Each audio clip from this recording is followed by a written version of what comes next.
ओंकारवेद्यः श्रीचन्नकेशवपुरुषोत्तमः समस्तभक्तसंसेव्यः पीताम्बरविभूषितः नित्यशेषी जगत्कर्ता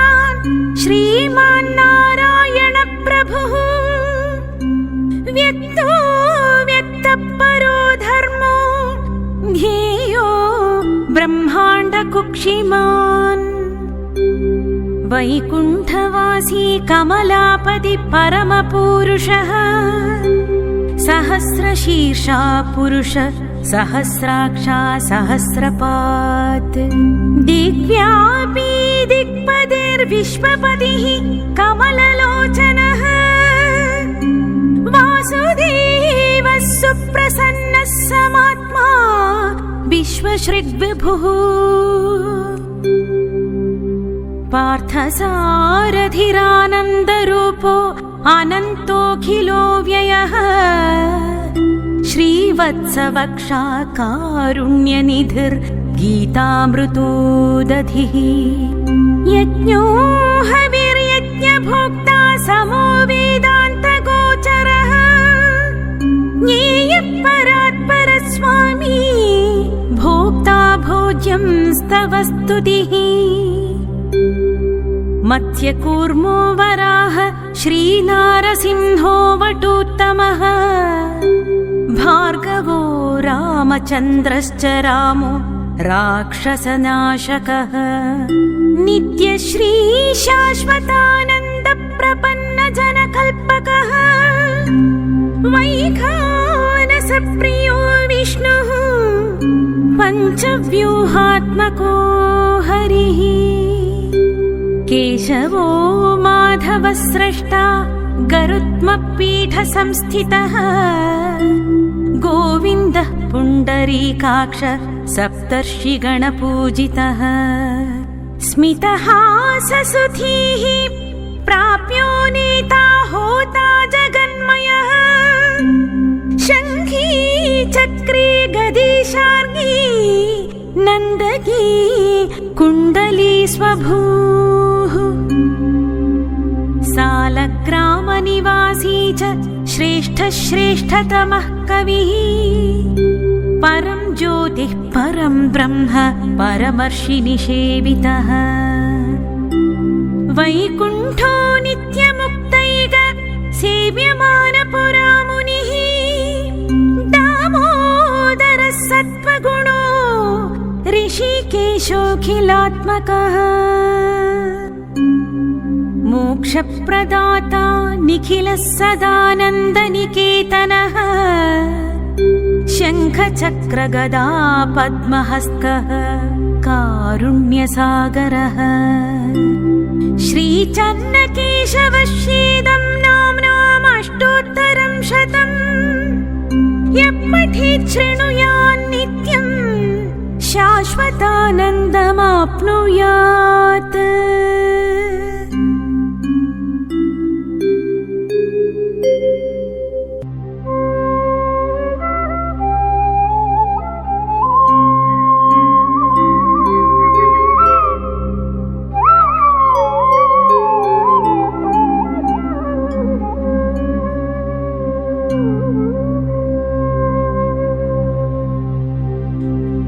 ओंकारवेद्यः श्रीचन्नकेशवपुरुषोत्तमः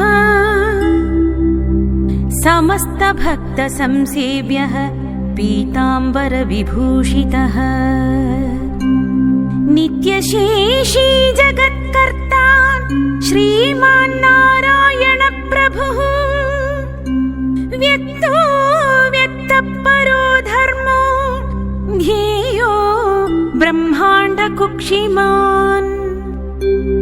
वैकुण्ठवासी कमलापति परमपूरुषः सहस्रशीर्षा पुरुष सहस्राक्षा सहस्रपात् दिव्यापी दिक्पतिर्विश्वपतिः कमललोचनः वासुदेवः सुप्रसन्नः समात्मा विश्वश्रीर्विभुः पार्थसारथिरानन्दरूपो अनन्तोऽखिलो व्ययः श्रीवत्सवक्षा कारुण्यनिधिर्गीतामृतो दधिः यज्ञो हविर्यज्ञभोक्ता समो वेदान्तगोचरः ज्ञेयः परात्परस्वामी भोक्ता भोज्यं स्तव स्तुतिः मत्स्यकूर्मो वराह श्रीनारसिंहो वटुत्तमः भार्गवो रामचन्द्रश्च रामो राक्षसनाशकः नित्यश्री शाश्वतानन्दप्रपन्नजनकल्पकः वैखानसप्रियो विष्णुः पञ्चव्यूहात्मको हरिः केशवो माधवः स्रष्टा गरुत्मपीठसंस्थितः गोविन्दः पुण्डरीकाक्ष सप्तर्षिगणपूजितः स्मितहाससुधीः प्राप्यो नेता होता जगन्मयः शङ्खी चक्रे गदीशार्गी नन्दकी कुण्डली स्वभूः सालग्रामनिवासी च श्रेष्ठतमः कविः परं ज्योतिः परं ब्रह्म परमर्षिनिषेवितः वैकुण्ठो नित्यमुक्तैक सेव्यमानपुरामुनिः दामोदरः सत्त्वगुणो ऋषिकेशोऽखिलात्मकः मोक्षप्रदाता निखिलः सदानन्दनिकेतनः शङ्खचक्रगदा पद्महस्तः कारुण्यसागरः श्रीचन्नकेशवश्येदं नाम्नामष्टोत्तरं शतम् यः पठेत् शृणुयान्नित्यं शाश्वतानन्दमाप्नुयात्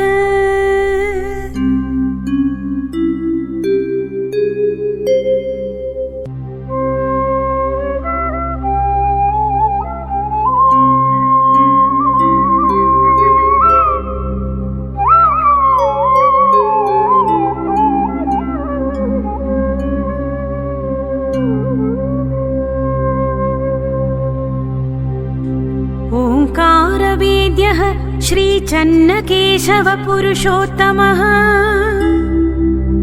समस्तभक्तसंसेव्यः पीताम्बरविभूषितः नित्यशेषी जगत्कर्ता श्रीमान्नारायणप्रभुः व्यक्तो व्यक्तपरो धर्मो ध्येयो ब्रह्माण्डकुक्षिमान् वैकुण्ठवासी कमलापति परमपूरुषः सहस्रशीर्षा पुरुष सहस्राक्षा सहस्रपात् दिव्यापी दिक्पतिर्विश्वपतिः कमललोचनः वासुदेवः सुप्रसन्नः समात्मा विश्वश्रीर्विभुः पार्थसारथिरानन्दरूपो अनन्तोऽखिलो व्ययः श्रीवत्सवक्षा कारुण्यनिधिर्गीतामृतो दधिः यज्ञो हविर्यज्ञभोक्ता समो वेदान्तगोचरः ज्ञेयः परात्परस्वामी भोक्ता भोज्यं स्तव स्तुतिः मत्स्यकूर्मो वराह श्रीनारसिंहो वटुत्तमः भार्गवो रामचन्द्रश्च रामो राक्षसनाशकः नित्यश्री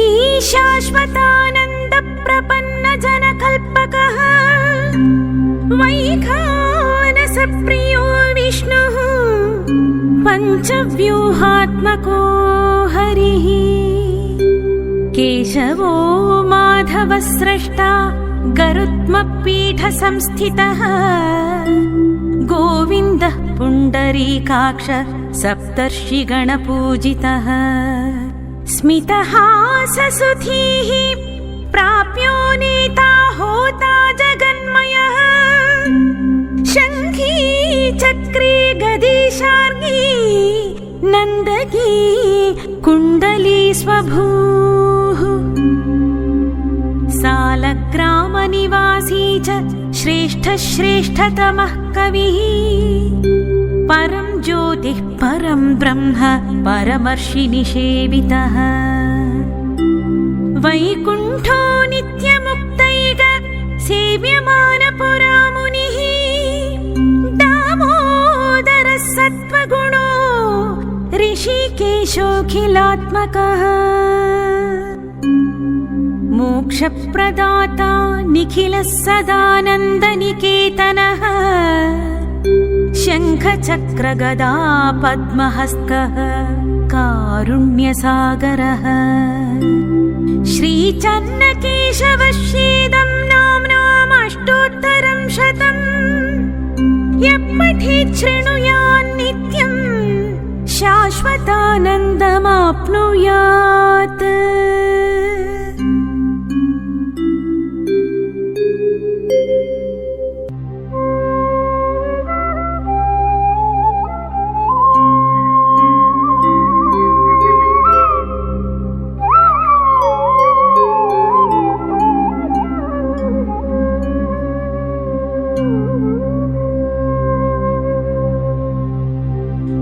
ओंकारवेद्यः श्रीचन्नकेशवपुरुषोत्तमः समस्तभक्तसंसेव्यः पीताम्बरविभूषितः नित्यशेषी जगत्कर्ता श्रीमान्नारायणप्रभुः व्यक्तो व्यक्तपरो धर्मो ध्येयो ब्रह्माण्डकुक्षिमान् वैकुण्ठवासी कमलापति परमपूरुषः सहस्रशीर्षा पुरुष सहस्राक्षा सहस्रपात् दिव्यापी दिक्पतिर्विश्वपतिः कमललोचनः वासुदेवः सुप्रसन्नः समात्मा विश्वश्रीग्विभुः पार्थसारथिरानन्दरूपो अनन्तोऽखिलो व्ययः श्रीवत्सवक्षा कारुण्यनिधिर्गीतामृतोदधिः यज्ञो हविर्य నెల్లూరు జిల్లా మనుబోలు గ్రామంలో వేంచేసినటువంటి శ్రీ శ్రీదేవి భూదేవి సమేత విష్ణు దేవాలయంలో ఈరోజు చైత్ర శుద్ధ ఏకాదశి పర్వదినం సందర్భంగా స్వామివారికి ఉదయం సుప్రభాత సేవ, తదుపరి పంచామృతాభిషేకం, తర్వాత తీర్థప్రసాద వినియోగం, ఇంకా విశేషంగా అన్నదాన కార్యక్రమం కూడా సాగుతూ ఉంది. ఈ కార్యక్రమం అన్నిటికీ కూడా మనుబోలు గ్రామ వాసులైనటువంటి బొమ్మిరెడ్డి వెంకురెడ్డి గారి జ్ఞాపకార్థం వారి కుమారులు ధనంజయ రెడ్డి, భార్య ధర్మపత్ని గారు ఉమాదేవి, వాళ్ళ సంతానం కుటుంబ సభ్యులంతా కూడా ఈ కార్యక్రమానికి సహకరించారు. ఈ కార్యక్రమం అందరికీ కూడా ఇవాళ వాళ్లే వధాన్యులుగా ఉండి ఆ కర్తృత్వాన్ని వహించారు. వారికి స్వామివారి యొక్క అనుగ్రహం, కృపాకటాక్షాలు కలిగి స్వామివారికి ఇలాగే మంచి గొప్పమైన నుండి కార్యక్రమాలన్నీ కూడా వాళ్ళు సాగించాలని కోరుకుంటూ, ఇక్కడ విచ్చేసినటువంటి భక్త మహాశయులందరికీ కూడా స్వామివారి యొక్క అనుగ్రహం, కృపాకటాక్షాలు కలగాలని, అందరూ కూడా సుభిక్షంగా ఉండాలని కోరుకుంటూ